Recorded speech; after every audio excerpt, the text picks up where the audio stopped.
started thinking about the games I've been sent.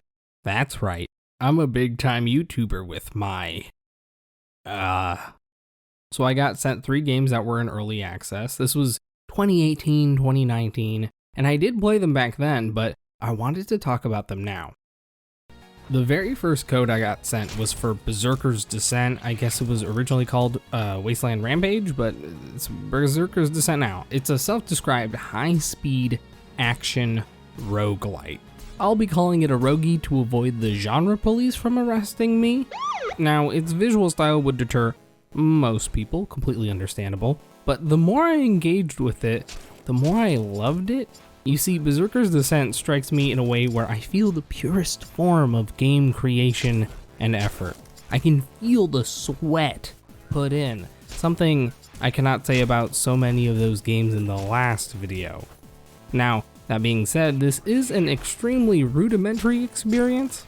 It all kind of just looks like this, jagged edges and all. The achievement really comes in with the combat. It feels fun to swing your weapon around. These basic animations of swinging the air are satisfying, and the enemies you attack are all weird as hell. There are ghosts shooting spikes from their chests and all sorts of horrible creatures. That one puts you in lifelong debt. But even with all of this praise, there was a reason I capped out at 2.6 hours before making this video.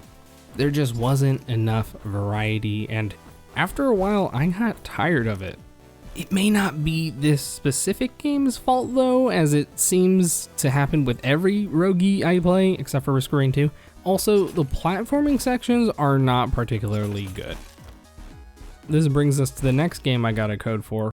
I'm telling you guys, I'm swimming in these things. Blood Lust 2. Nemesis. This game describes itself as a hack and slash dungeon crawling action RPG. Who needs Bloodlines 2 when you've got Bloodlust 2, am I right? It's got vampires. It's got a society.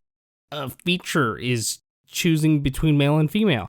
Procedural generation? My interest is drying up by the second. To prep you for the second coming of Gaming Jesus, let's take a look at some of these reviews. Half decent old game. All in all, I give it a 4.7 out of 10. It lacks depth. I'm glad we started with a positive one. Let's balance it out with a thumbs down. First game was better.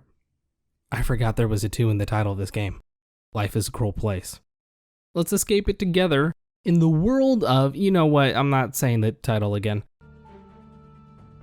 Look at this. The feature of being a girl or boy works. Such advanced technology. You can't actually change body type or anything, just hair, shape, and color.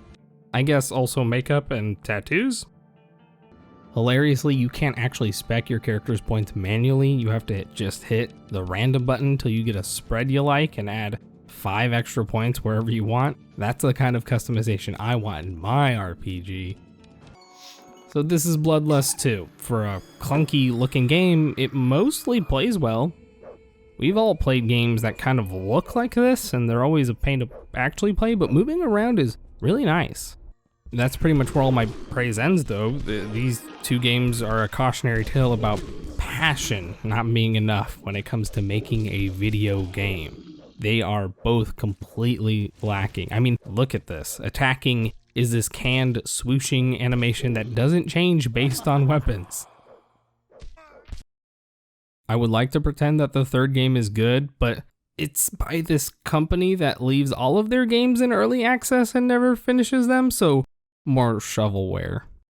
I already have a hard enough time enjoying the games I do purchase, so these were extra painful to play.